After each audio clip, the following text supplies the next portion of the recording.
time. It's different, yes. Yeah, it's a big, I did that in my last house. I took Well, out all the tile. I guess and I put 16 in- weeks I put now. in laminate hardwood, A that year and a was half at least. 5/8 thick, Hard to handle. I shiplap. can't imagine 16 How do weeks. you're taking out the It's tile? been an Took all the tile, yeah, it was Not an yet. unbelievable no. mess. Oh, I do. Let's It went, hear it went on from forever. today. My husband wasn't They put up watching it. these expandable poles up at the ceiling with sheathing coming down. So I have to get him a babysitter when I come here. I mean, the whole house is a mess. I had art tile get done. It's interesting. 16 weeks, wow. It's It's been a while since I had one that's zero. I haven't had a puppy in 10 years. Yeah, so- well, he had the fans and he had all the vacuums, he had all He was in that. and out in a day. Cavalier King Charles Spaniel. Kitchen, living room, dining room area. no energy or anything, right? I No went energy. through, Oh, I yeah. know, those are about some wild dogs. But that's cute, they're cute.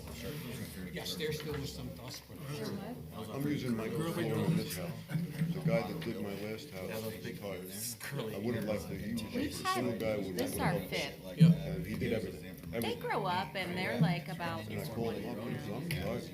Riding my Harley in different states every month. good for him. Hunts with Springer Spaniels, they look kind of the same way. Smart dog. Yeah, I thought so.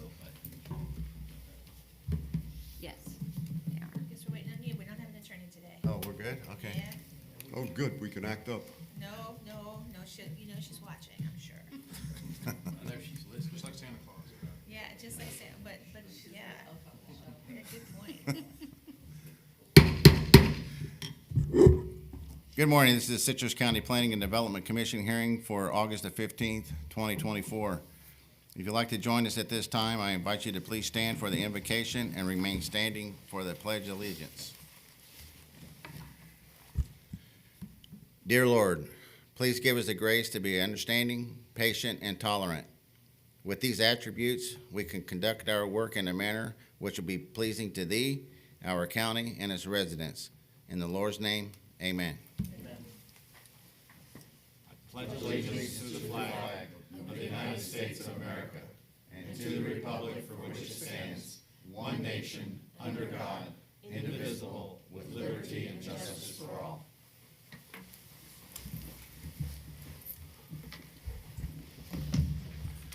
Thank you for the courtesy of the applicants, the board, and those around you. At this time, if you can place your cellular devices on silent.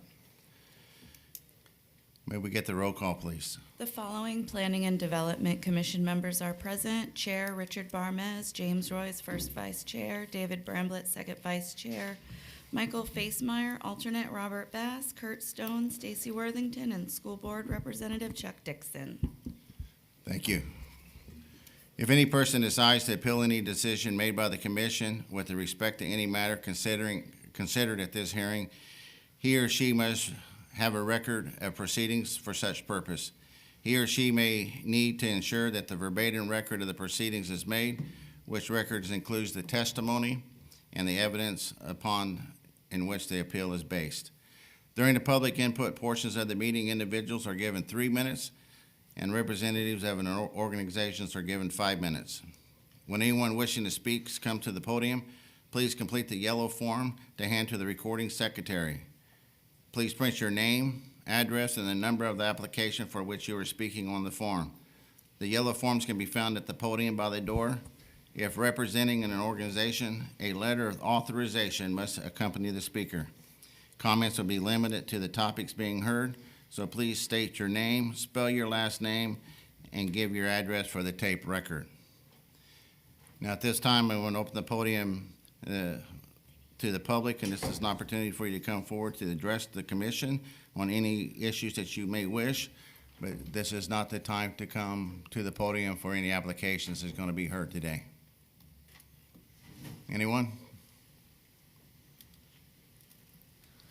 And Mr. Chair, I apologize. Apparently, we need to swear in Mr. Bass before we actually start some official action. So are you able to do that?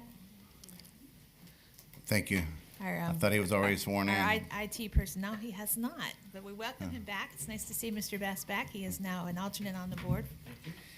And we did this a little unplanned, but our IT person is on top of it, and we're not. So apologize for that. While we're waiting, I always skip Mr. Landon. Did you have something that you wanted to address? Okay. I don't mean to always skip you. I need to look up more. So don't put me on the spot. All right, stand and raise your right hand. And I do solemnly swear that I will support, protect, and defend the Constitution, government of the United States, and the government of the United States and the United States of Florida, that I am duly qualified to hold office under the Constitution of the state, and that I will well and faithfully perform the duties of the Planning and Development Commission on which I am now about to enter. Say I do. I do. There we go. All Thank right, you, well, sir. welcome back, Mr. Bass. Thank you. All right, so again, the podium is open for the public. Last call. All right, thank you. At this time, I'm closing the public portion of the meeting down. We do not have any minutes to approve. Do we have any staff announcements? I'll reserve those for the end of the meeting. We do not have a county attorney, so if I can go on to that. In the absence of the county attorney, I'll ask the board if they have any ex parte communications. We'll start again with Mr. Dixon, please. No, ma'am. None. Site visit. None. None. Site visit? Thank you. Thank you. All right, now it's time for application number PUD 2306 for Citrus Hills Investment Properties. If the applicant is forward, you can come to the podium, please, while we get the staff introduction. Yes, sir. Good morning.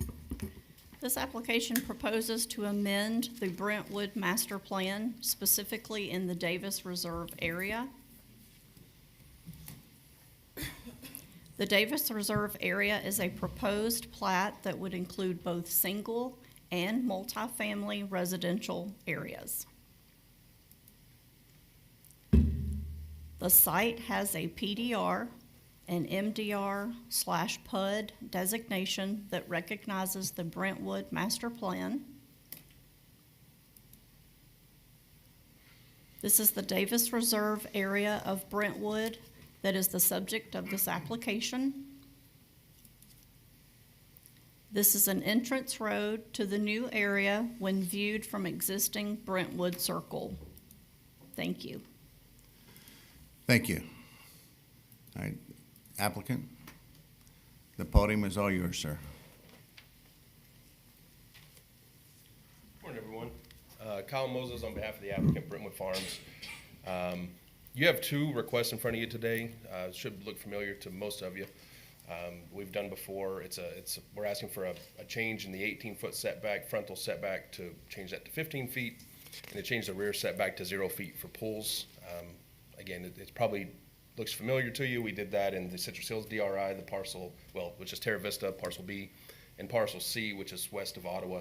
And most recently, we did it on the 150-acre piece west of 491, which we call the Colburn piece, next to with a shared entrance to the post office. I'm here more than anything to answer your questions if you have any. But just remind you that the site is totally self-contained. We don't have any existing, with this plat, we don't have any existing homes on that site yet.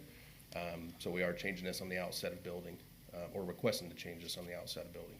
So if you have All any right. questions, I'm happy to answer those. Does the staff have any questions for the applicant? No, sir, thank you. Does the board have any questions for the applicant? I do. Hi, Kyle, how are you? Hey, good. Any idea when you plan on doing the actual construction, when you plan on breaking ground for the new homes?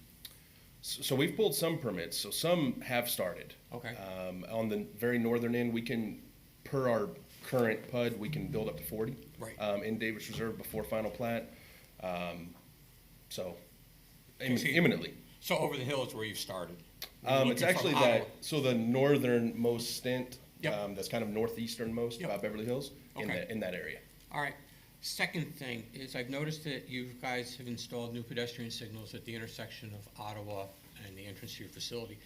Is it possible to unmask the ped signals that are on the east side of the intersection so that people who are coming from Terra Vista that want to cross over to Brentwood would be able to safely cross 486?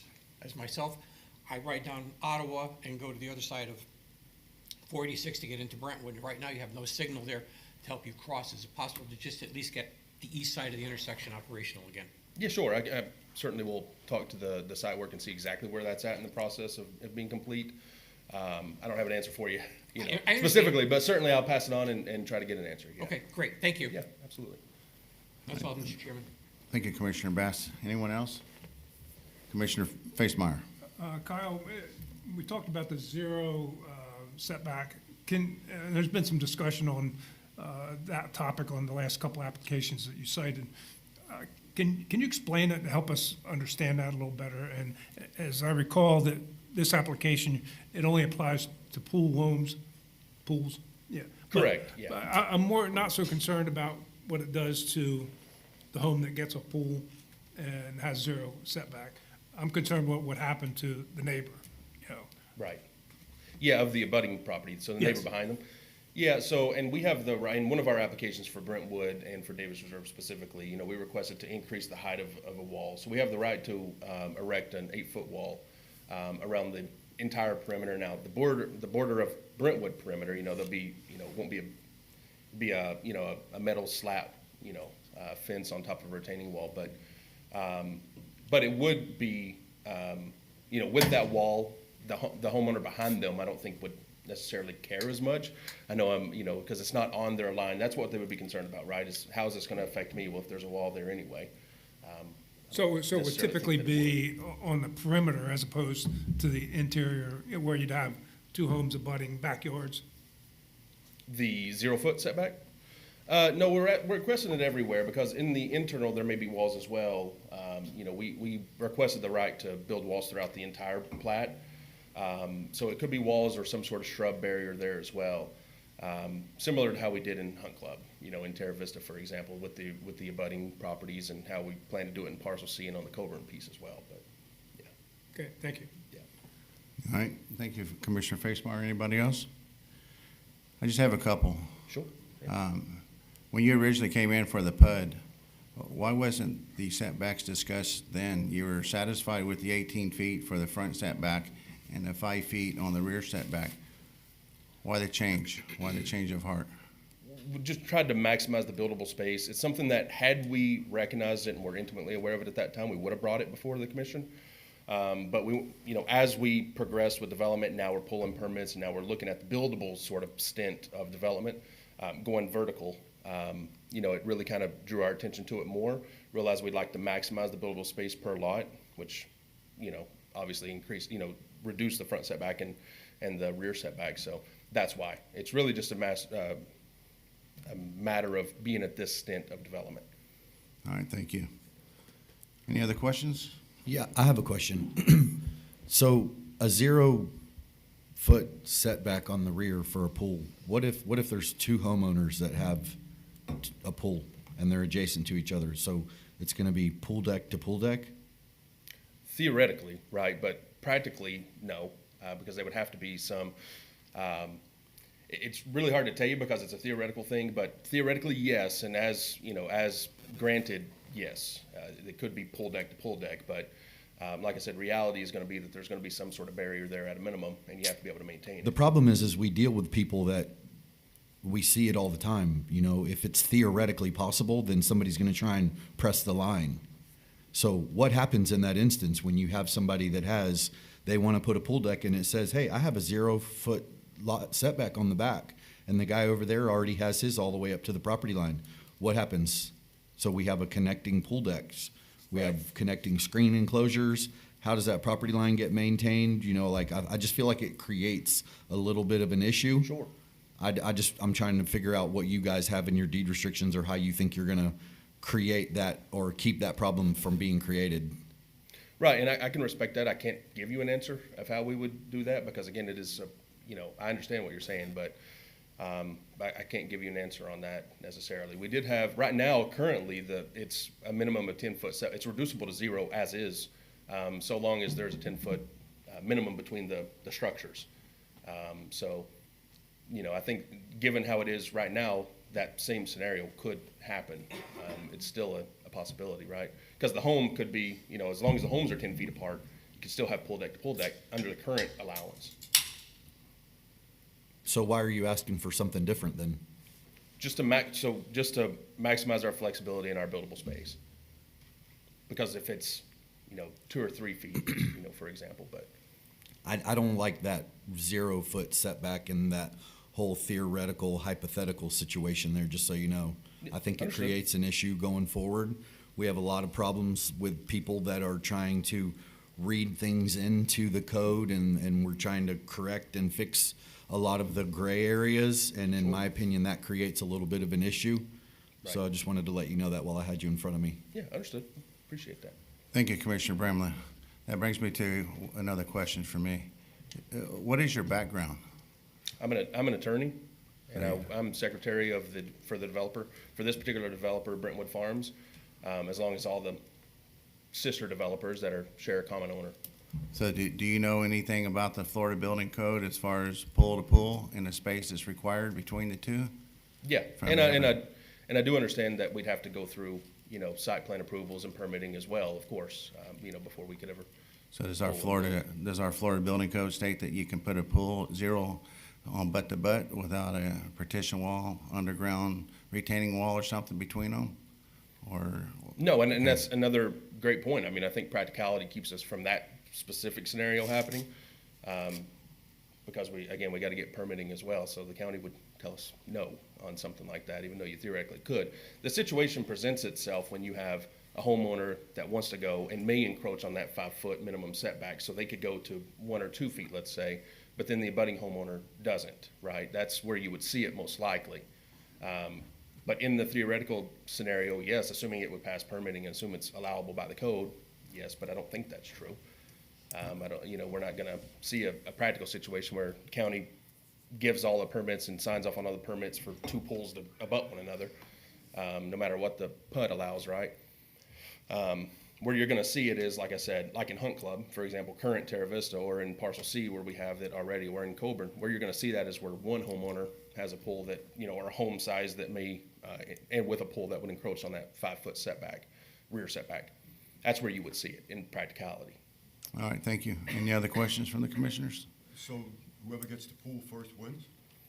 I suppose if you look at it like that, but certain lots can have pools and with home combos, pool home packages, and certain lots can't, depending on the size of the lot. So, as we build and as we sell, if you were to pick, any sort of X lot, let's say, that lot has certain homes and with pools or without pools that can fit on the lot, period. So it's at the time of building, that customer will be able to build or not. Yeah, it's not so much can or cannot, but if a home is built with a pool on the 0 lot line, let's say, right at the lot line, then yes, the home couldn't have a pool behind it unless it's a different model home, for example, a smaller home. All right, thank you. I have another question. Commissioner Bass, Inside Terra Vista. please talk in your microphone. Sorry about Thank that. Inside Terra Vista, are there many of the homes that are built like this right now? Not in the theoretical situation, but how many homes are built in that 5-foot rear setback? In Hunt Club, there are a few, yeah. Have there been any problems with back-to-back homes at this point in time, or? No. Okay. No, the practical side of it, the permitting side of it, the reality side of it is, it's never presented that problem. Okay, thank you. Thank you. Any other questions?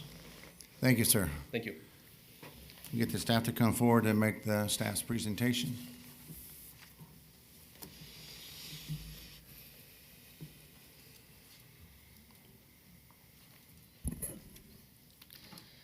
All right, you've seen Davis Reserve recently for some changes with a wall, and this application should proposes to change the setbacks.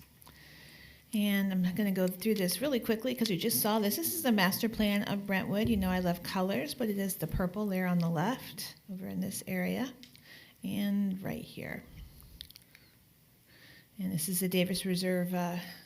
They're under improvement plans right now, so you're seeing the infrastructure, you're seeing the roads, the utility lines, et cetera, go in, and then some model homes have just started permitting, and I think they'll start construction soon.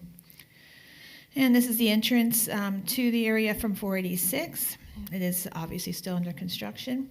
This is what's proposed. This is a setback changes. The front setback going from 18 feet to 15 feet. That is very similar to Citrus Hills. That's not really a a deal breaker there. I'm hearing all the discussion about the pool to pool. Of course, there's a pool barrier required, so in Citrus Hills and Brentwood, those are probably going to be enclosures. Yeah, I can understand Mr. Bramlett talking about pool enclosure to pool enclosure. That's not great, and the first one in wins. I don't think that's what the applicant's intending. But you do see a clause in there on the rear setbacks. It's reducible to 0 provided a 10-foot building separation is met. That's not proposed with this pool setback. Perhaps maybe reducible to 0 provided a 5-foot building setback is met, something like building separation is met, something like that. We would call a pool enclosure a structure, so that would have to meet setbacks. Just a suggestion if that tries to alleviate some of the concern. I haven't talked to the applicant on this one. Staff is recommending approval of this application, and you'll see there's just one change to the overall PUD conditions. That would be number 9, which outlines setbacks. All right, thank you. Does the applicant have any questions for staff? No, sir. Rather than putting you on the spot for the possible separation. Does the board have any questions for staff? I do. Commissioner Worthington. Just regarding the separation, what I read said that it was reducible to 0, maintaining that 10-foot separation. So do we need to change that? It's reducible to 0, maintaining it for rear setbacks, but the pool was just flat 0. It didn't have that extra caveat, which perhaps was unintentional. Okay. Thank you, Commissioner Worthington. Anyone else? Any questions for staff? Thank you, Joanna. This time, the public portion of the meeting will now be open. If there's anyone present who would like to speak on this application, please come forward to the podium. Just as a reminder, individuals have 3 minutes and organizations have 5 minutes. When speaking on this application, please address the board. If you have any documentations that you want to be entered into record, please provide a copy to the recording secretary. Good morning. My name is Eric Gable. I'm Vice President of Brentwood Farms, LLC. I just wanted to address the issue when you talk about the theoretical you were just talking about, 0 to 0 lot line back to back. What's really distinguishing about this application versus what you've seen in the past and all the issues you have when someone wants to go to 0, it's a change. In this particular case, the entire subdivision has not been built. It will be built, and these will be the rules from the very start. So that when someone wants to move in, they will not be surprised by a 0 to 0 lot line. Versus in the past, you've had someone come in and want to make a change, go to 0, and it's a big change on someone who already has, say, maybe 5 feet. So they don't want to be that close. Well, in this case, the rules will be this way from the onset. So it's important to know that distinction. When we sell a home in here, if we're building spec homes, it's pretty easy. We want them in a style that we think will be sold. That may or may not be 0 to 0. But yet, if someone wants to go to 0, they will know in this case that their neighbor behind them or beside them might do the exact same thing, right? So it's important to know you won't get the criticism that you've seen in the past so many times, the PDC seeing someone wanting to push their setbacks to a dramatic point. So I just want to make that clear to you that this is different because it's a blank sheet of paper for all of Davis Reserve, so there's no surprises to any would-be home builder in the future. Thank you, sir. Next speaker. Anyone? All right, seeing none, I'm going to close that portion of the meeting, public portion down. Does the applicant have any rebuttal to Mr. Abel? No, sir. Rebuttal to himself. I don't think he's allowed to do Well, I have to ask. If I don't, I'm in trouble. All right, so we'll bring the discussion back to the board. Commissioners? Well, I'll just say I'm in favor of these changes with the suggestion that was made by Joanna, if that alleviates the concerns of the board. Was the applicant okay with that? I'm sorry, I had something else going on. It's the separation. No, we would recommend the 0. I'm not in favor. still in favor of it. Right, you can recommend approval with condition of a condition or not, it's up to you. I don't wanna have it full denial, but it's up to you. My concern is that, hopefully, Davis Reserve will be built out in a timely manner, it'll be sold in a timely manner, and Citrus Hills is happy, the new owners that live there are happy, but there's one person in the middle of that subdivision somewhere says, I want a pool, and how do you do that? How do you do that 10 years from now? When the neighbor's already got it, That's, just anticipating future problems. Mr. Chairman, Commissioner Stone. I would support the 15-foot setback, but not the zero setback on the, for that change. So I would vote for the front setback, but not the rear. Thank you, Commissioner Stone. And I echo what Commissioner Stone just said. I agree with the front setback from 15 to 18, or 18 to 15. But the zero setback just really sets me back. The visions that I have in my head just doesn't seem like it will work for all parties. And I think that's what our job is here, is to try to make all parties happy with the county and the homeowners. So I would not support this, that part of it. Mr. Chairman, I know in the past year, we've had several applications from Citrus Hills that asked for a zero setback. Is this similar or different to that, or am I imagining something that didn't happen? Joanna? Same. I don't think there's been the pool zero setback. We've had some applications in Brentwood. We've had some applications for fence height. Setbacks hasn't really come before you that I'm We aware. had some expansion to Terra Vista, and none of them included zero setbacks. Citrus Hills, I think, already has the zero setback. The applicant's trying to approach and talk. And I did do a comparison in the staff report about that. They already have that in some places in Citrus Hills, not in Brentwood. Well, I'm trying to see if it's the same thing. It's existing. It's existing in Citrus Hills. And that's what you heard them say, that's what they have over there. Well, I was looking for consistency, that we shouldn't approve one application and not the other based on the Well, same they're criteria. completely different. So, Brentwood's a PUD, Citrus Hills is a different PUD, so even though it's the same developer. It doesn't mean it's not good, though. And I think the zero setback wasn't that you're referring to, if Commissioner Facemeyer it didn't include the pools.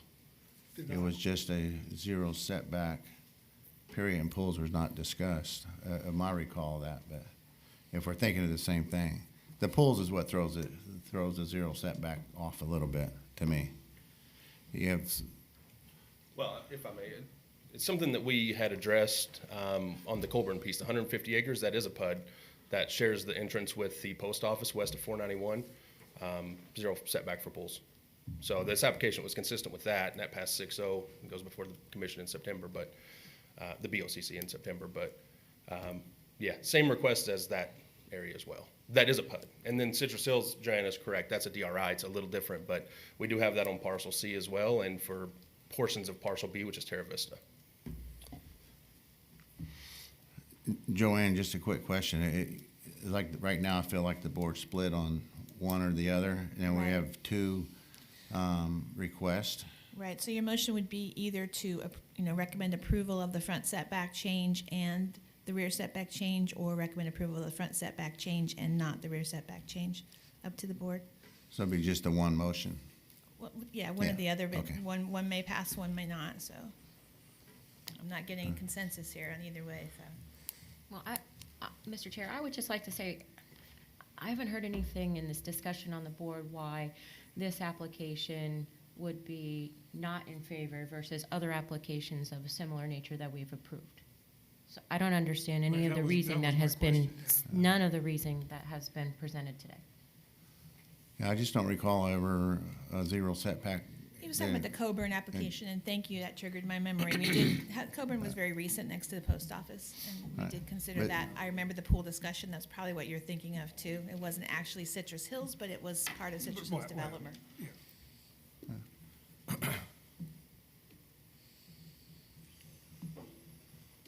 So we need a motion. Anyone prepared for a motion? Or any discussions? Mr. Chairman, Commissioner Stone. didn't we already hear testimony that this would be a watershed change on the pool setback? Didn't the gentleman there say No. that this would be a change for the future? I don't. Mr. Chair, if I can. Yes, I please. think if you're referring to the testimony of Mr. Abel, he was saying that this is a new development where people are coming in knowing what the setbacks are from the start, rather than when you have a situation where you have an existing development and then a change is you try to make a change after homes are already existing. They're coming into it, they're buying into this development with the expectation already knowing what the setbacks are. All right.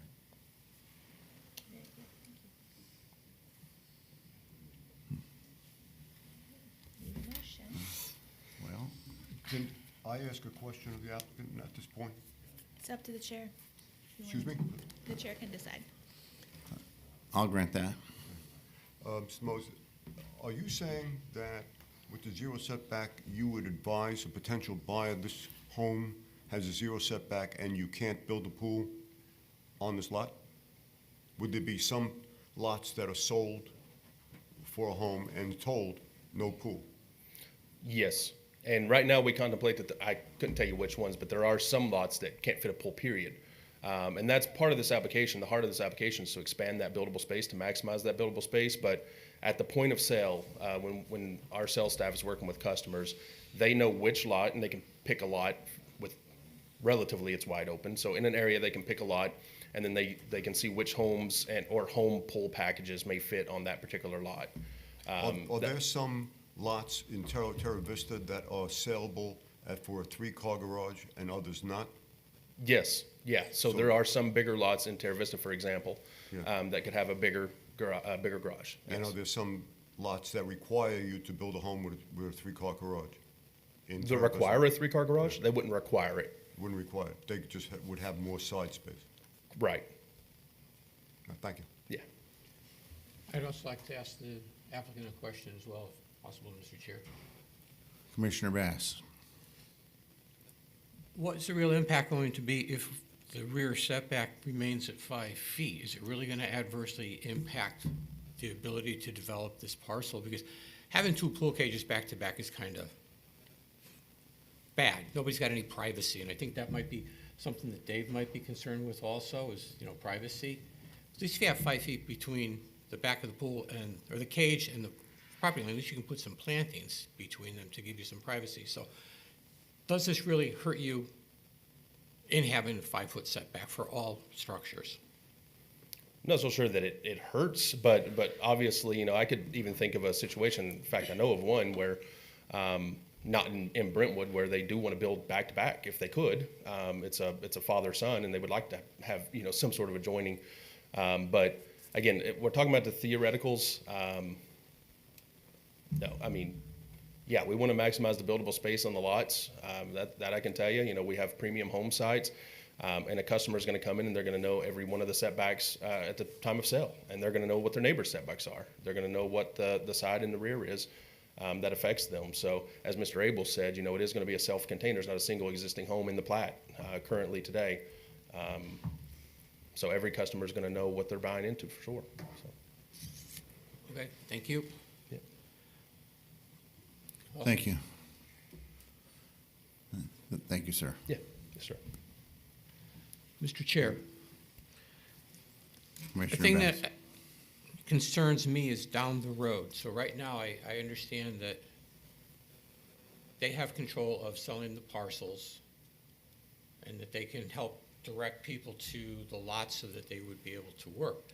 But in 10 years, someone sells their property, and now is there a guarantee that that new owner is going to be informed correctly by that new real estate agent that they can't build a pool? So I have a concern with the down the road situation. Not today, because they have 100% control, and I understand that, but it's down the road that kind of has me concerned as to, does somebody buy something, they can't build anything? That's a concern of mine. Mr. Chair, can I ask Mr. Bass a question? Yes. Why can't they build a pool? Well, if they have zero setback, would you want to have a pool back to, you have a pool and you have your family in your pool, and now you can have another pool behind. So right they know behind- that and they don't buy that lot? I mean, if that's their concern. No, but if it's a resale, is there a guarantee? All right, so I own a house right now in Davis, and you're gonna buy it, but your title search doesn't show that this is the situation, that you can't build a pool because of the zero setback. We're talking about not allowing pools back to back. You can build a pool. You may not want to because you want some privacy, but that's all in theory. You can build a pool. You can build a pool. Okay, I just have a concern about it. Thank you, Mr. Chair. All right, we're still looking for a motion, approval or denial? I mean, I have a motion, but I don't know if we have any kind of consensus. I mean, I will, for the purpose of a motion, the Planning and Development Commission finds application number PUD 2306 consistent with the Citrus County Comprehensive Plan and Citrus County Land Development Code, and that this board recommends approval of the application to the Board of County Commissioners with conditions based upon the evidence and testimony presented and the staff report and conclusions regarding this petition. So we have first from Commissioner Worthington for approval. If we can split the two items, if we can get a second and then vote on each one, I think that might push us down a road a little bit. So we can get a second for discussion. So can we get a second for discussion to split the two in half? I'll do a second for discussion. And then the first item, I guess, to vote on would be the reduced 15-foot front setback. So can we get a vote on that, please? And we might have to have a roll call since the way things are going. Ms. Carissa, can you do a roll call vote for the 15-foot front, please? Just ask them 15-foot front setback, yay or nay. 15-foot setback, yay or nay? Mr. Bass? Mr. Yay. Bass? Yay. Yes. Yes. Yes. Yes. Yes. All right, that was easy, okay. And I'm assuming you want the 0-foot pool rear setback for your motion, so that would be the second one? 0-foot setback? Can we have a little discussion on that before we Absolutely. have the roll call? Commissioner Facemeyer. Can we clarify again, the difference between the most recent application that the applicant cited near the post office? I forget the name of that application. The difference between that one and this one? Well, they're different sites. That's why you have to treat each site as its own. The similarities are they're both residential subdivisions. But we approved that. You recommended approval for that, yes. Correct. Did it get to the county commission Not yet? yet, no. Okay, but it will, yeah. So why is that different? Because it's a different site? And that's one of the reasons, if you want to support it, you could. But every site acts on its own, but you always can No, talk about, I you get always can that. talk about I'm- different, but yes. I'm looking for consistency. It's not a new precedent that you've done, if that's what you're saying. You've done this before. Does it apply here? Well, then this one would be the precedent. Only for this site. It doesn't mean that the next site coming along has to have it too. They're all on their own merits, but you have done it before. It's not out of the ordinary. So it's not like case law, right? No. Well, I'm not an attorney, but yeah. Thank you, Commissioner Facemeyer. Thank you. Okay, can we get a consensus, a vote on the 0-foot setback? Mr. Bass? Yay. Royce? Yes. No. Barmes? No. Bramblett? Nay. Worthington? Yes. Mr. Facemeyer? No. Mr. Stone? No. Okay, so that one failed. So we'll go forward to the Board of County Commissioners with a recommendation for a 15-foot front and a recommendation for denial for the 0-foot pool setback. Thank you. All right, our next application is OA-2024-00001, the State Road 44 IMA. This is a county-initiated application, and we have our consultants here, Wade Trim, and they're going to present. You've seen this before. We did have a workshop on this, so this is the recommendation stage. All right, good morning, everyone. Good morning. This is coming back to you today for a public hearing. Last time we met, it was a workshop. So this is for the State Road 44 Interchange Management Area and for the Land Development Code updates to implement the 44 MU. All right, to bring you back to where we started, this started in 2019 with a study by the Tampa Bay Regional Planning Council looking at the extension of the Suncoast Parkway into Citrus County. Through that study, the Tampa Bay Regional Planning Council identified the focus growth scenario as a potential scenario for development along the interchanges, and that focus growth scenario was ultimately selected by the county as the path to proceed. Starting in 2022, we started working on the development of the comprehensive plan amendment for the State Road 44 interchange management area, and then are now in the process of working on the land development code updates to implement that through the 44 MU or 44 mixed use district. So that's how we got here.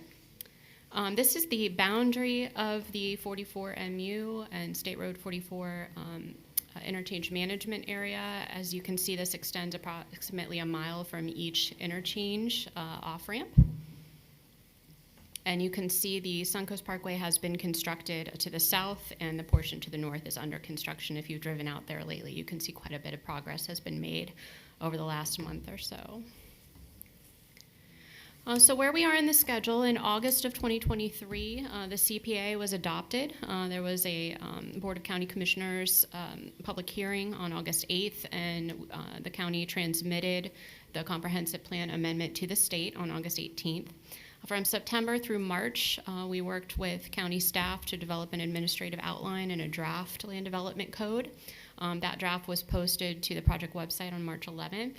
And then over the summer, we have been working to progress that draft. So we last met with you on June 6th in the workshop format and presented several options for edits resulting from consultation with stakeholders from the input that we had received with stakeholders who have reviewed the draft. And then today we are bringing the public hearing to you. The draft that is currently out there was first posted on the project website on July 26th. We've had a couple comments on that, and then today we're having the public hearing. Our plan is to move this forward, assuming we have a recommendation to do so, to the Board of County Commissioners on October 8th. So that's where we are in the schedule of the land development code updates. So this is the comprehensive plan amendment. It was CPA 22-10, and the key policies, and these are summarized from that comprehensive plan amendment, were to promote compact and nonlinear development, to promote a mix of residential and non-residential uses, promote economic development opportunities, and also in that comprehensive plan amendment, it established an set of implementation criteria that was triggered by newly proposed or expanded development. So the specific thresholds are listed in that comprehensive plan amendment. That amendment acknowledged existing PUDs, and it provided a list of permitted and prohibited uses. That comprehensive plan amendment also provided general guidelines for development, and those guidelines are further fleshed out in the land development code updates. So looking back to the comprehensive plan amendment in further detail, minimum project size was established of 5 acres or 3 acres of reduced impervious area and increased open space is provided. The mix of uses that was established was non-residential, maybe standalone or mixed with residential. Multifamily may be standalone or mixed with non-residential, and then other residential uses must be mixed with non-residential. The residential densities that were established were a minimum of 6 dwelling units per acre with a maximum of 20 dwelling units per acre if specific criteria were met. Those criteria were limited to inclusion of community facilities or amenities, essentially placemaking, if they're privately operated and maintained by the developer. And then non-residential intensity was established at a floor area ratio of 1.0 or floor area ratio of 1.5 if it's a residential mixed-use project. So the list of permitted and prohibited uses that was included in the comprehensive plan amendment is continued into the Land Development Code update. So you can see the permitted uses were light industrial manufacturing, clean green technology, research and development, medical research and support, warehousing, logistics, residential multifamily. Commercial, this includes a variety of uses such as retail, restaurants, gasoline sales and services. Hotel and travel accommodations, institutional or civic uses, this would be churches or schools, and then government offices and facilities. The list of uses that are specifically prohibited are cement, asphalt, batch plants, metal recycling junkyards, extractive uses, truck and vehicle repair, mini warehousing or self-storage, outdoor storage, and then low-density residential, less than 6 dwelling units per acre. So the general guidelines for development really focused on economic activity in urban centers with mixed uses, provided flexible open space standards, promoted compact development, so providing for bicycle and pedestrian oriented design to improve safety and efficiency, placemaking, providing a variety of spaces and gathering places, a balanced mix of uses, diversity of housing types, assuming they meet the minimum density criteria, and then promoting an efficient circulation system and supporting the strategic intermodal system designation on State Road 44, and then for utilities. New development encouraged to use central water and sewer, gray reused water encouraged, and then buffering, minimizing visual impacts along the corridor. So last time we met with you for the workshop, we discussed the administrative outline and draft. And what we are proposing in the Land Development Code update for the 44 MU district is to edit Chapter 1, 2, and 3 of the Land Development Code to incorporate the 44 mixed-use district. Chapter 1 would be edited to add definitions for pocket park and warehouse logistics. Chapter 2 would state, that's land use districts, would add a section 2425, and this would be where the State Road 44 mixed use district would be established, and that would outline the permitted and prohibited uses, coverage, open space, FAR, and density requirements. Chapter 3 is the specific use standard, so the new section 3710 really provides the bulk of the requirements for the 44 MU. That would be the purpose and intent, implementation, applicability. That list of permitted and prohibited uses repeated again with a required mix of uses stated, and then the development standards spanning from site development, building and architectural standards, parking, bicycle and pedestrian access, transit, access management, and then requirements for open space, utilities, and environmental concerns. So at our workshop on June 6th, we presented several comments that we received from stakeholders during the course of developing the administrative draft. Those comments were addressed and incorporated based on the direction we received at the June 6th workshop. So the first one was, the comment was to add a density bonus for reuse in gray water. We actually added this on, I believe, page 3, and what we stated wasn't that specific Florida statute, but we added language in there where it specifically says any density bonus mandated for local government implementation by Florida statute, and then that would incorporate that reference to Florida statute 43892. So that's how that comment was addressed based on the direction we received at our last workshop with you. Number 2 was to reduce the side yard setback for properties abutting other State Road 44 IMA properties from 20 feet to 5 feet, and maintaining 20 feet for properties abutting non-State Road 44 IMA properties. So the direction was to do that, and we have done that in the draft that you have before you today. Number 3 was to add references to reverse frontage roads, which was done. And then number 4 was to clarify a minimum right-of-way type B buffer, rather than that. Essentially what that does is requires type B, but then allows for type C, so that language change there.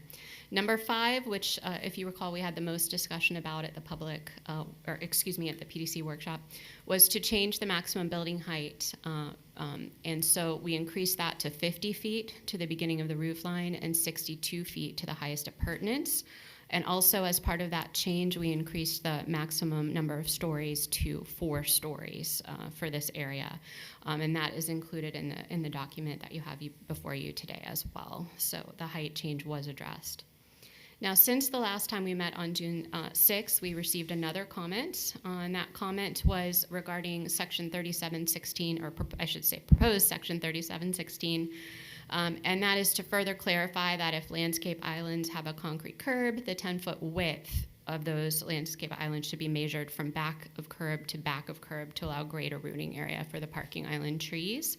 And we incorporated that in that section. So you'll see the language and underlined there.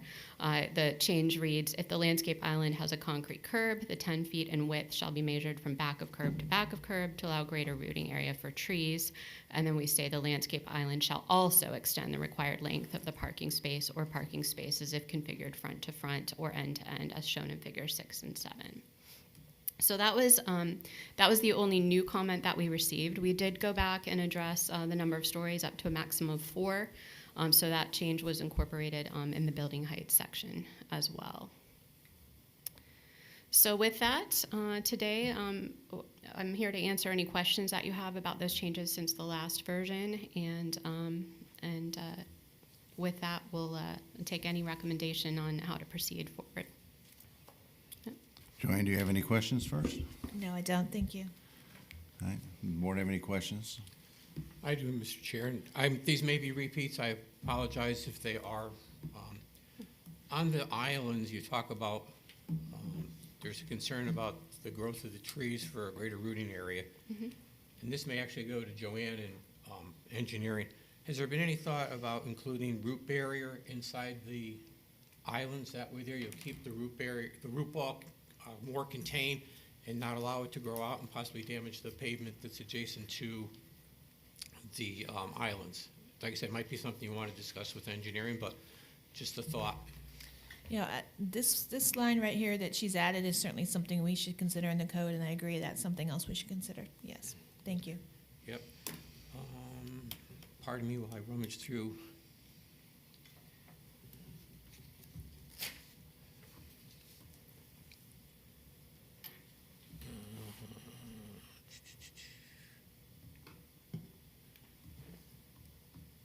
Okay.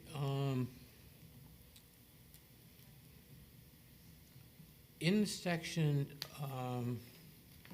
it's on page 11 of 26 of the document, or page 59 of 101, whichever way you want to look at it. You talk about bumper blocks. What do you mean by bumper blocks? It's Landscape. Landscaped areas in or adjacent to vehicular use areas shall be protected by concrete curbing, anchored bumper blocks, or other durable materials. A bumper block, and I apologize, our landscape architect would probably be able to provide more detail about this, but I believe those, instead of having the concrete curbing around a landscape bed or something like that, the bumper block is that concrete block in front of a parking space that keeps you from rolling forward. so the correct name for that is wheel stops. I think we should Okay. change that. I think that would clarify that. Yeah, our code actually uses wheel stops as the term. You're correct. Okay, we can correct that. Okay. On page,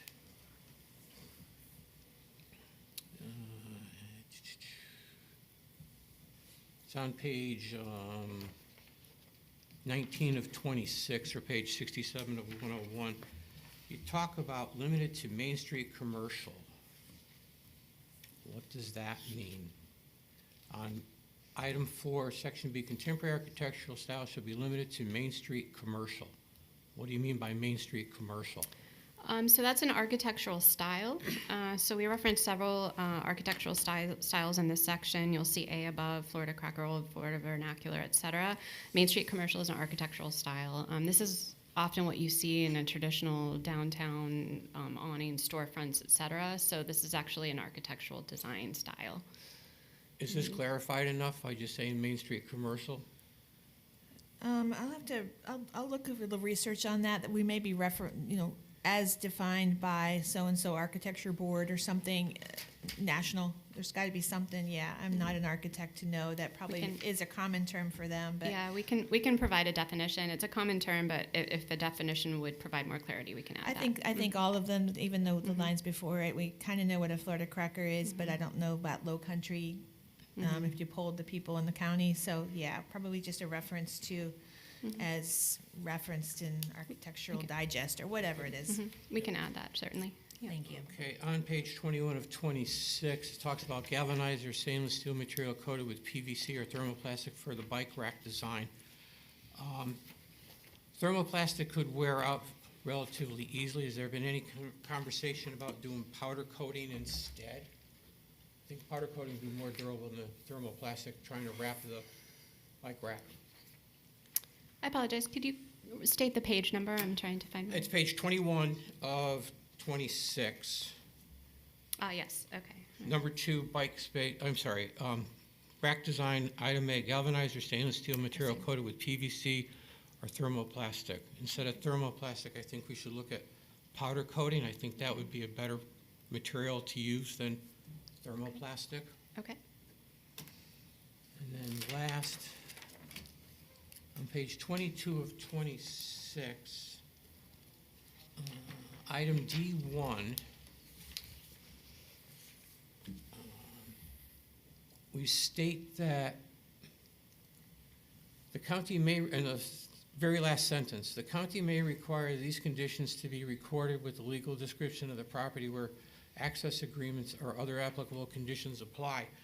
Why wouldn't we want to make it shall? This way here we know we're protected down the road, that we have the access is clearly defined. Well, cross accesses, especially when they're interconnecting parking lots, that may not be required, that they actually have that formal agreement. So I think they're trying to defer to our code, which says it may be required, because there are some situations it's not. Okay. All right. Thank you. That's all. Thank you. Mr. Chair, I have a few questions. Commissioner Worthington. Thank you. On page 5 of 26, my first question is regarding vested nonconforming uses. Can you tell me if the Crystal River metal recycling is located in this IMA?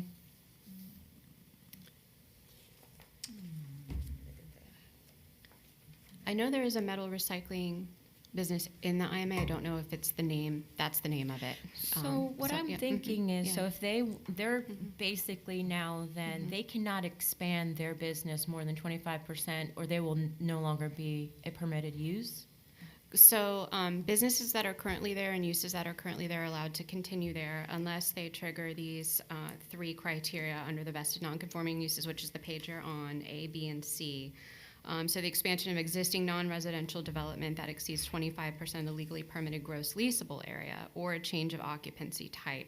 So in terms of expanding their business, it would be based on the area of expansion, or if they're changing the type, the occupancy type of their business. And they're trying to reference our code right now, which non-residential facade standards, for example, if you get that 25% improvement, you've kicked in all the facade and all the small box, big box standards. Right, but you have an underlying zoning that you purchased that and you've been operating at for many, many years. Now the county's coming in, changing your zoning. You no longer have the ability to expand your business if you wanted to. No, zoning's not being changed here. This is just, you're in the interchange management area, and if you want to do the PUD, you can do so and make yourself the 44. Interrupt me if I'm wrong, okay? That's not a permitted use in this area. Right, yeah. right. So in this particular one, or anybody, if they expand today, taking out the IMA, they would trigger facade standards and all the other standards, or small box, big box, once they exceed 25%. Because of the IMA, there's a few different standards, but it's still the same trigger, still the 25%. Their zoning's not changing, that they're suddenly non-conforming, other than the fact that that particular item in the 44 MU is, I don't think I we think it's a support it. real world, a business that exists and that would no longer be able to grow because of this change. They would, so based on this standard and the criteria that's in here, they could continue to operate as they are. They could expand up to 25%, as long as they're keeping their same use.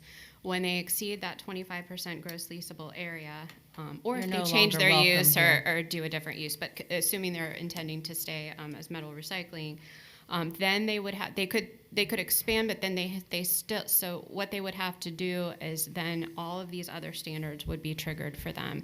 And it would not be a permittable use for them to change to a different use, as long as they're staying as the same use and they're continuing to stay the same use, then that's basically the criteria point for them, as if they're changing use and going to a different use. But what you're saying is if they stay the same use, then they would be able to? So the way it's written is exceeds a 25% of the legally permitted gross leasable area. So that would be one trigger, or a change in occupancy type. So if they're staying under 25%. What if they're going above? Then they could continue to operate. It's triggered when they're increasing beyond 25%, or if they're changing their use. That's when everything else applies. That's what I'm saying. What if they are Yeah. going beyond 25%? Yeah, then they wouldn't be able to do that. They wouldn't be able to go beyond 25% without this being triggered.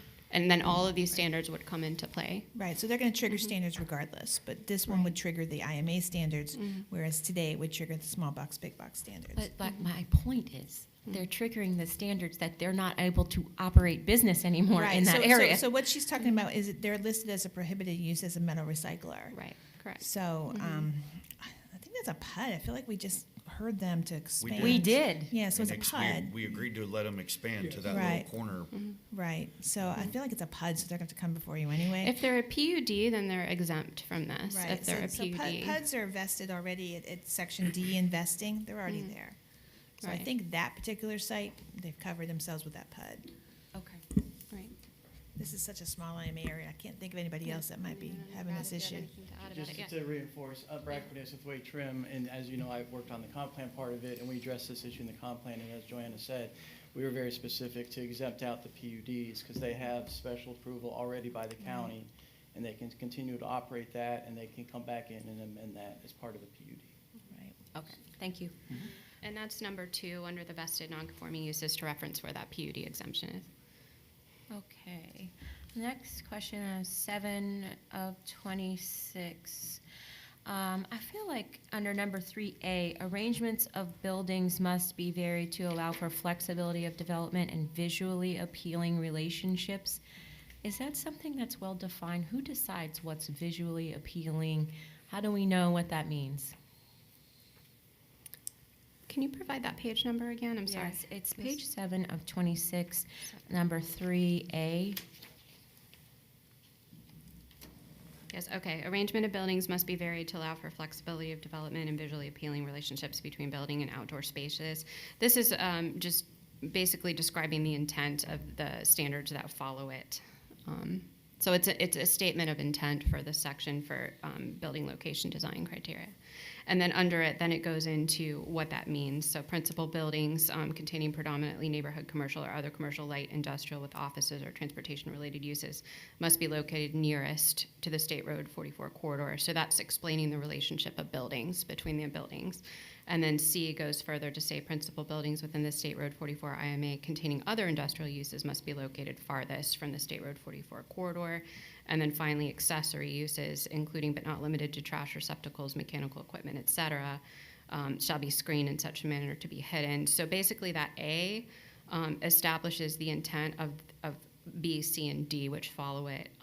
If it would be clear, what we could do is take A, move that up to after building location orientation as a preference, and then put a colon after spaces, and then have A, B, and C be the ones following it.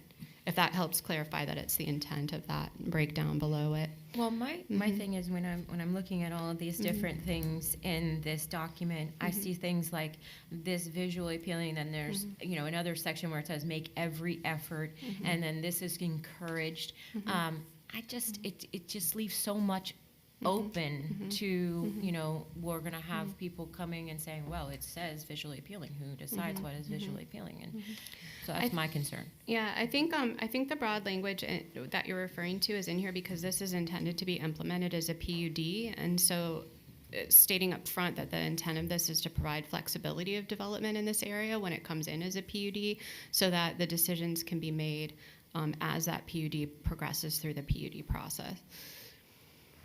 I understand, Yeah. but I also serve on a board, and I've seen other boards operate, and what I find visually appealing, Mr. Bramlett may not find visually appealing, and Mr. Facemeyer might not find visually appealing. So I Understood. don't know. I don't know. Yeah, if Ms. Lynn was here, she'd be applauding you most likely because she always wants concrete standards, but our code is written with this, because we're flexible. Everything we have is very flexible. And so I think the applicant would have to make the argument that they're visually appealing, and you're right. You might not agree with Mr. Bramlett or Mr. Facemeyer, but it would be a vote. And I hesitate to do things so much of a checkbox simply because we're not trying to box people in. But I appreciate if we could make it clear that A is not, you have to meet it, it's A is describing what's B, C, and D. So maybe, you know, a colon or as outlined below or something, that's a very good point, I didn't pick that up on, thank you. Couldn't we add that to the definition and give it a more of a concrete, but not a concrete? It's hard to define visually appealing. Well, That is in the eye of the exactly the beholder, point but it's that exactly Commissioner Worthing why. was That's what making. our PUDs work. Our PUDs work as, is it compatible, is it not compatible? And do we define compatible? We really don't, because it's hard to make It's one size subjective. fits all. It is very, and that's what their arguments are. So I think that's what some of this language that I understand are not as concrete as a building code. But that's what we're developing is a land development code here. We are. And so Right. that would be more objective criteria versus subjective. Yeah, Hearing the comments and the concerns, I agree with. Can you speak in the concern mic, about- I'm sir? sorry. Thank you. Hearing the comments that you're having about this, and Joanna, what my thought would be is, I don't necessarily think we have to have that term visually appealing in that standard. We just say, you know, building design that meet these standards, because the overall intent of this land development code section, in the very beginning, talks about good development, positive development, but remove that somewhat can be subjective term, visually appealing, because I The don't way think we I need look that. at it, the comp plan would be the more subjective, and then this is where we're getting objective. Right, so here we get rid of that subjective term. We still have the objective requirements for how your buildings need to be placed and related to each other that get to that answer, but we just remove that term visually appealing. Okay, I don't so- think it's needed. So be flexibility of development and relationships between buildings, and then you have the bullets below it. That And define. then she's pointed out a few other areas in here that have some maybe more subjective statements such as, So like on page 9 of 26, it says, "Every effort shall be made to preserve existing trees where possible." To me, that leaves a lot of room for interpretation. that's actually in our code It right actually now. doesn't say where, it says were, because that was one of my comments. Oh, yeah, thanks. Yeah, or, It's actually in our existing code too, and I agree, we're constantly arguing, well, you're not trying, you know, and yeah, we are. Who proves it? Who, Our office, land development, yeah. yeah, and we do get that argument a lot. Well, I need it for grading, it's like, so then we go to engineering, or I need it for utilities, we go to utilities and get the experts, but I agree, it's very subjective. We struggle with that on many building permits. So that was another area where I thought maybe that left too much up for interpretation. Also on page, what is this? I'm gonna find this one. Oh, maybe here. It is encouraged that interior landscape islands and surrounding areas use low-impact development when designing parking lot areas. It is encouraged, or is it required, or is it encouraged? I don't understand why we're like, if you want, I Right, mean, low impact development has not been adopted by the board. I don't know that we're ready to take that leap for this area, but we love it. That's kind of why they're being loosey on that, is because we haven't really adopted it as a county. It's more expensive generally, but it has some great environmental things. And- so, but what I can see happening is, we all know the code now, and then a PUD comes in, and then someone on the board will say, well, it is encouraged that you use this landscape design. But, And they'll tell us they don't want it, and then y'all decide if you want it or not. yeah, but it, Right, no, good point. And we're working on some land development code items. One of them is landscaping and tree canopy and things like that. And so sometime in the future, and I'm not gonna commit to when, but we're working on something, and these are all really good things to think about. I don't know if we're ready to take the leap here in this particular IMA, but I appreciate the comments. That's gonna have to be something we work on. somewhere in here, it also says that the landscape plan, I can't find this, I read it, but I can't find it to go back. The landscape plan must be done by a certified landscape architect? There's no other profession that could provide that information? Well, I'm just curious why we're narrowing it down to only that professional. I didn't catch that one. That's not something that's in our code right now, and it's a little, I can't find the page. okay. Yeah, I mean, we suggested that because that is a good practice. Is it required? And as Joanna said, it's not currently required in the county. If you don't want it here, we don't have to have it here. It says required. Yeah, we It's on don't have page to have 9 it here if that's not the of desire of the county 26. to have that. Okay, page 9. It's on page 9. Yeah, under materials. Oh, I see. Yeah, we can revise that. Must be prepared. On page, I want to talk about the signs. May I ask a question of staff? Who prepares landscape plans now currently when you receive development? They is are it develop- often landscape architects, but they don't have to be. They can have other professionals do that. We've had some engineers that pull out the CAD and whatever. My question about the sign section is, we have all of these definitions here, and I'm wondering if this is the place for them. Should they not be in the definitions section of the code? Why they're specifically here? And then also, there's been a lot of discussion about the multi-tenant signs, and that in our code, it says every business shall have one sign.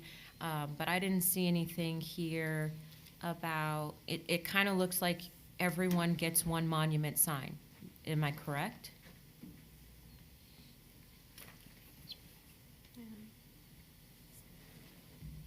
We have a multi-tenant sign section under table 1. Is it required, or is it if you wish? Let me see here. Well, these are required standards. Yeah, they're required standards.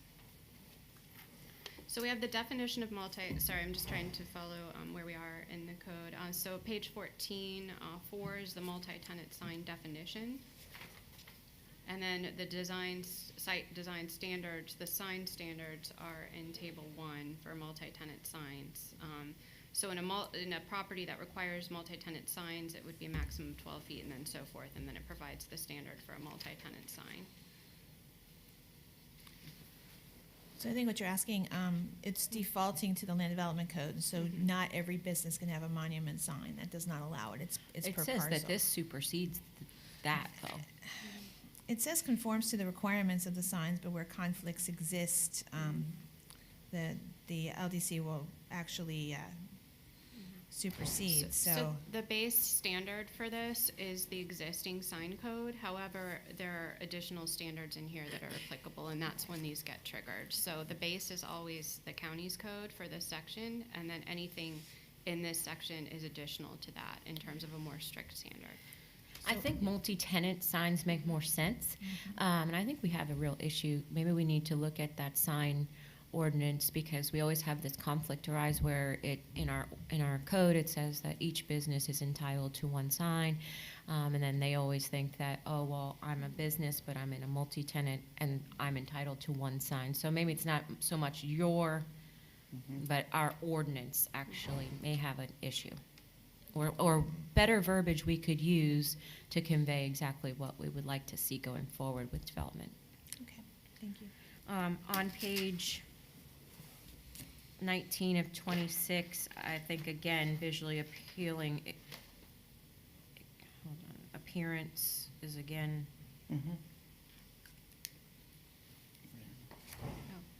Yeah, we'll search for all those kinds of language in terms. Yeah, they're not defined. Our attorney, if she was here, would be like, oh, no.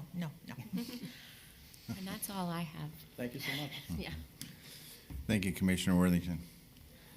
Anyone else? I just have a simple question. Commissioner Facemeyer. What's the difference between a frontage road and a reverse frontage road? So a frontage road is running across the front of the property, and a reverse frontage road is across the back of the property. Or the building Yeah. would be fronting In relationship to the 44, building, and the yeah. frontage road would be behind the building, would be the reverse Right. frontage road. Okay, just, I'm not familiar with that term, that's all. Thank you. Mr. Chairman, I have a question. Commissioner Stone. I guess this is going back a ways, but permitted and prohibited uses, warehousing and logistics. So theoretically, one of these giant FedEx, Amazon distribution centers could be permitted in here. Yes. Okay, so that pretty well tanks any aesthetic considerations.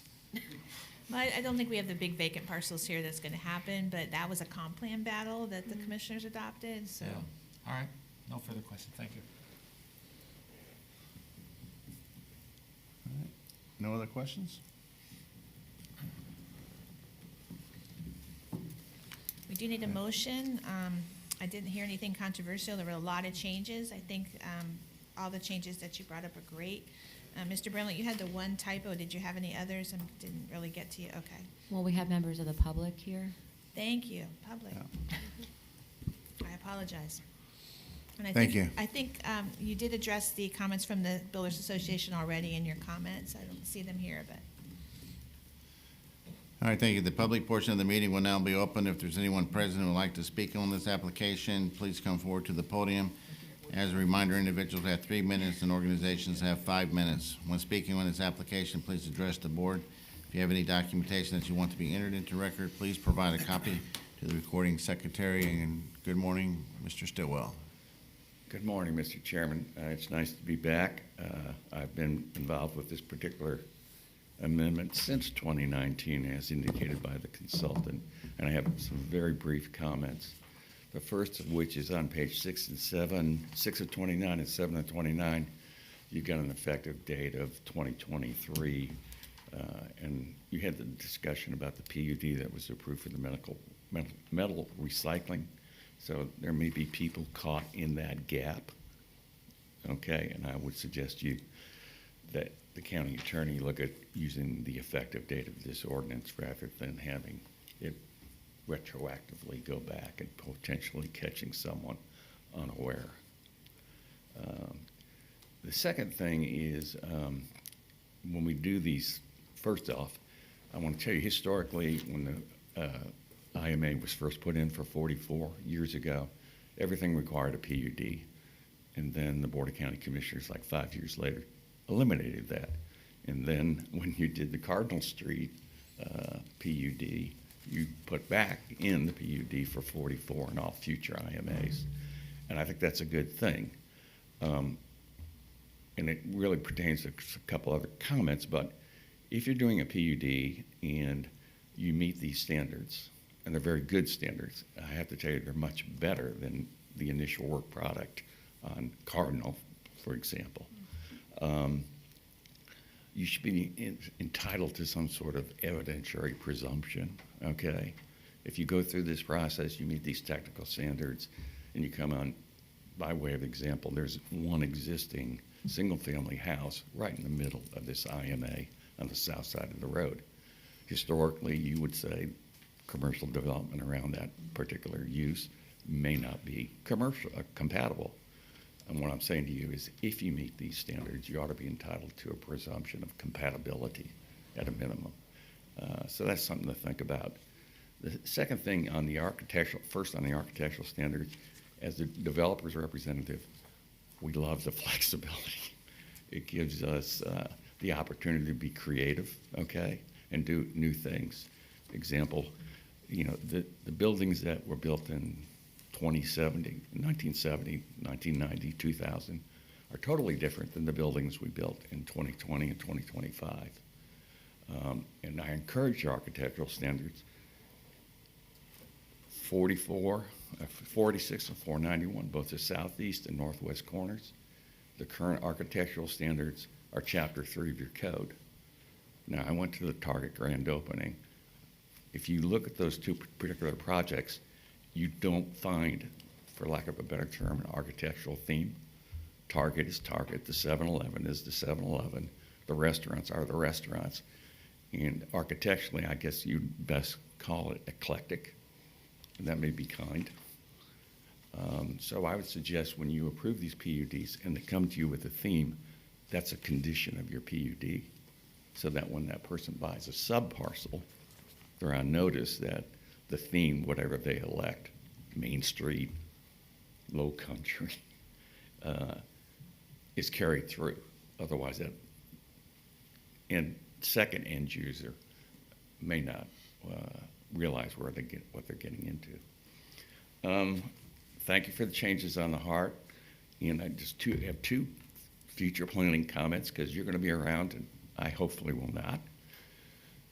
My client on 491 to the west of the intersection has made an offer to Citrus County to donate the land to extend Malin Boulevard to the north. If you've been down Malin since the parkway has been built, the whole character of that area is totally changing. So if that option is elected, which would be a good thing, I think, you would have a road, Malin, to divert traffic off of 491, and people could get back and forth better. That's going to create better access to this area. And then the second comment, and I asked for the reverse frontage roads, is you have a power line that runs east to west along the north boundary of your IMA district.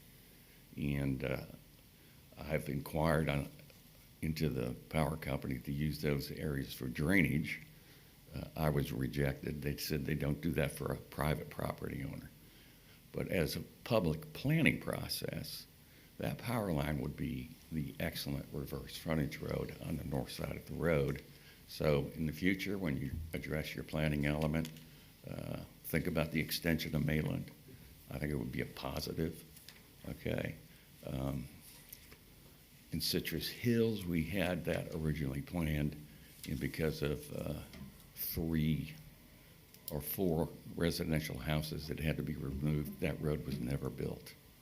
And I remember Commissioner Vicki Phillips saying it was the worst decision she ever made, because that road would have been so much more functional to have that additional north-south passage between 44 and 486. So Malin, and then the use of that power line as a future reverse frontage road would be a very positive for that this particular area.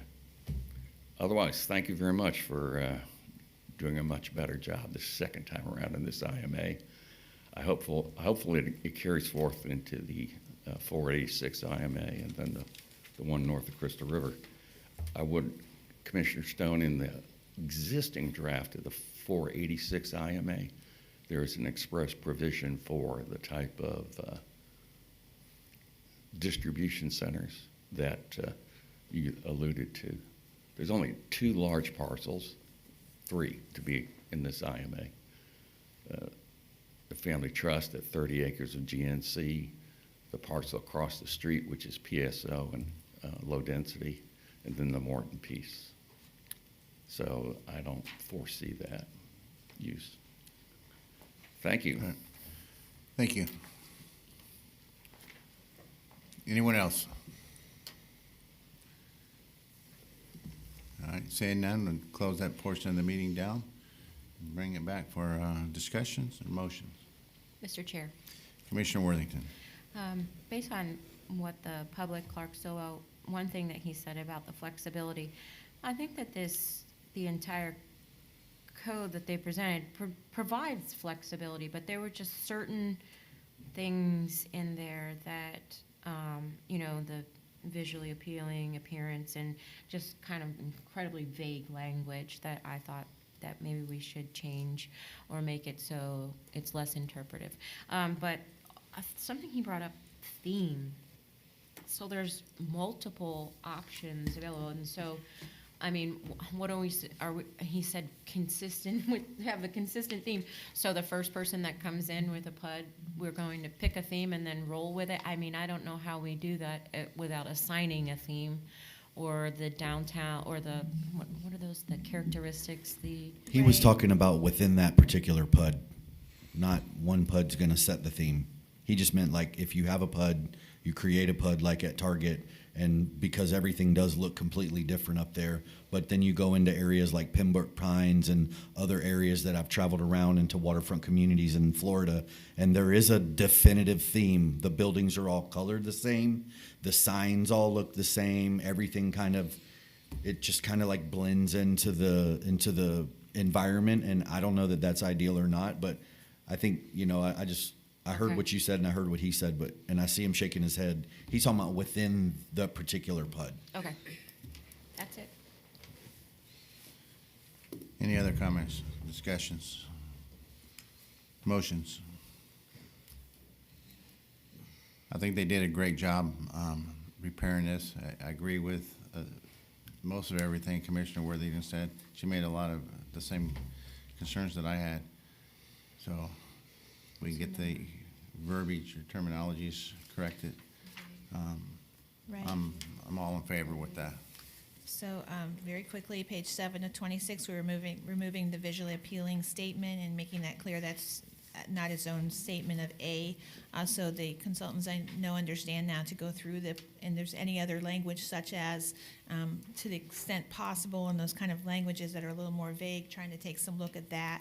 So that would be part of what they picked up from you. Page 9 of 26, the very first line, were is misspelled, and that entire sentence is a little difficult, but again, that reflects our code for existing trees. Page 11 of 26, we were going to remove anchored bumper blocks and call them wheel stops, and we're gonna have to work on our code for the root barrier. I don't know if that's appropriate here yet. That's a reminder to me to work on sign standards in the LDC. They're gonna clarify the architectural standards and where those terms come from or where they're referencing, and exactly, I agree with the themes. I would love to have central themes, but within a PUD, you're gonna be considering it as a PUD anyway. Page 21, we added the possibility of powder coating for the bike racks, and now I think that was it. I just have one more. Okay. This is the drum I've been beating the entire time, and I forgot to mention it earlier, so I apologize. In the presentation portion of it, which is this green that they had, it said in the prohibited uses vehicle repair. And then I continued to talk about that, like, does that include a tire kingdom? This is going to be a freeway. People are going to be evacuating for hurricanes. But then on section 3715, prohibited uses, I see that it's detailed a little bit more, truck and heavy equipment repair. I just feel like the word truck, while we're talking about vagueness, still to me can be ambiguous. I feel like it needs to be dialed in like I don't know, Over so many tractor trailer. times. I know what you We actually have mean. a definition of trucks in our land development code that defines it by weight. Okay, So the trucks would be like the semis you're talking about. okay. Yeah. I just want to make sure that in the future we don't have issue, because I think that a tire kingdom or a repair, auto repair it should be allowed in this particular area. People shouldn't Right. have to drive far to get. Agreed, and it's listed as one of the uses in a table and says excludes trucks and heavy equipment, and the trucks would default to our definition, which basically is semis. Okay. Yeah. Joanna, did you mention the landscape architect? Yeah, I'm sorry, I probably did not, but yes, I have that written down Okay. too. I apologize. Yeah, I have it crossed out and I skipped it. Removing the requirement that landscape plans have to be prepared by a licensed landscape architect. That line, yes. Thank you. Thank Mr. you. Chair, oh, I'm sorry. I was just going to say, the other comment we heard was page 12 at the top regarding low-impact development. Was there direction on that? The top Oh, I'm section? sorry, I didn't write that one down. Apologize. That's one of the ones to reconsider because it is encouraged that. I